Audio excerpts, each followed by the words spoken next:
बिस्मिल्लाहिर्रहमानिर्रहीम।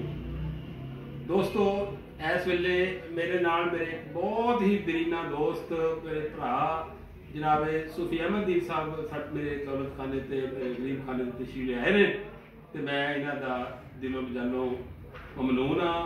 मेरे कोल अल्फाज नहीं मैं इन्हां दा शुक्रिया अदा कर सकां। इन्होंने आके मेरा मान वधाया, मुहब्बत दी, प्यार दिता।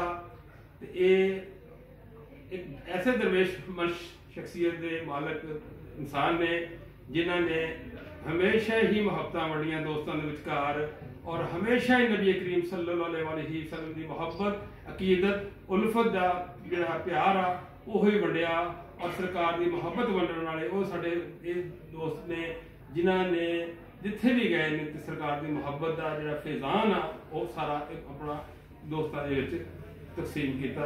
सर तुहाडा बहुत शुक्रिया। बड़ी आपकी भी बड़ी बड़ी मतलब मेहरबानी और तुसी भी बड़ी साडी माशाअल्लाह इज्जत अफजाई की है। तुहाडी बड़ी बड़ी इज्जत अफजाई का बड़ा शुक्रिया असीं अदा करते हैं और असीं साडे दिलों तुहाडी तंदुरुस्ती दी और अगे तरक्की करने की दुआ करने हैं। अल्लाह ताला तुहानूं मज़ीद तरक्की अता करे। ते जिस मिशन ते तुसीं लगे हुए ना ये बड़ा अच्छा मिशन है, इनू जारी रखना चाहिए। ये बड़ा अच्छा मिशन है। हाँ जी, बहुत अच्छा मिशन है।